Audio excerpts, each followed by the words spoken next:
Nous commencerons par un titre sécuritaire. Hier, devant le groupe parlementaire Likoud, Benjamin Netanyahou a dressé un bilan de l'opération Bouclier et Flèche. Oui, effectivement, on peut parler de sécuritaire et de politique également. Pour le Premier ministre, cette opération militaire a consolidé la force de dissuasion d'Israël. Monsieur Netanyahou a indiqué devant les membres du groupe parlementaire Likoud que cette opération avait prouvé que les choses avaient changé. Allusion aux multiples éliminations ciblées qui ont décimé la direction du djihad islamique. Sur un ton ferme, le Premier ministre a déclaré: ceux qui veulent nous faire du mal et ceux qui envisagent de nous faire du mal, doivent comprendre qu'ils mettent leur vie en péril. Enfin, monsieur Netanyahou s'est déclaré persuadé que la marche des drapeaux se déroulera comme prévu à Jérusalem ce jeudi soir. Cette marche se tiendra jeudi soir à l'ouverture des festivités de la journée de la réunification de Jérusalem. L'État d'Israël a décidé d'accorder des dédommagements à la famille du Palestinien tué lors d'un tir de roquette du djihad. C'était samedi dernier. Oui, il s'appelait Abdullah Abu Djaba. Il avait 34 ans et était père de 6 enfants. Il habitait Gaza et travaillait à l'intérieur du territoire israélien, comme le font quelques 18 000 ouvriers palestiniens presque chaque jour. Mais la semaine dernière, il n'avait pas pu rentrer chez lui à Gaza avant le début de l'opération Bouclier et Flèche de l'armée israélienne. Samedi, une roquette tirée à partir de la bande de Gaza s'était abattue tout près de lui alors qu'il travaillait dans un champ du pourtour de la bande de Gaza près de Shokeda, et ce en violation, il faut le souligner, avec les directives de la défense passive. Il avait alors été mortellement blessé, son frère grièvement atteint.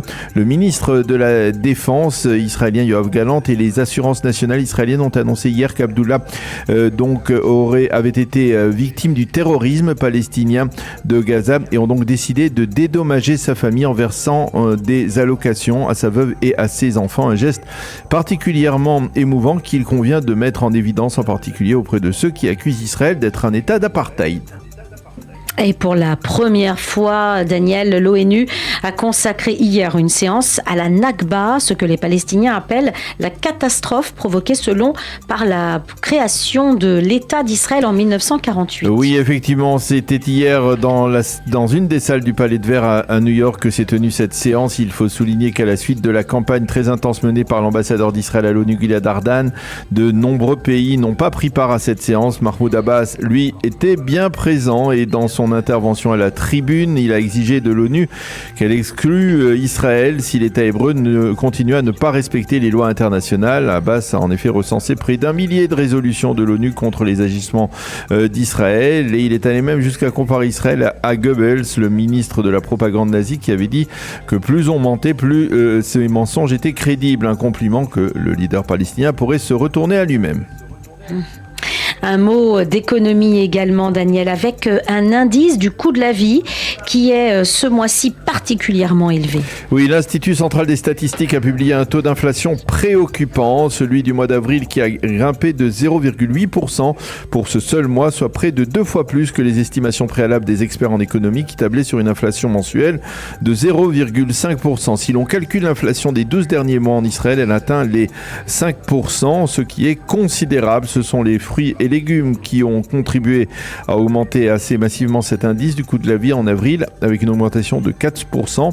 Principale conséquence de cette inflation, le gouverneur de la Banque d'Israël, le professeur Yaron, devrait augmenter dès lundi prochain les taux d'intérêt directeurs, ce qui devrait alors faire grimper les paiements mensuels des prêts hypothécaires contractés par des dizaines de milliers, des centaines de milliers de contribuables israéliens.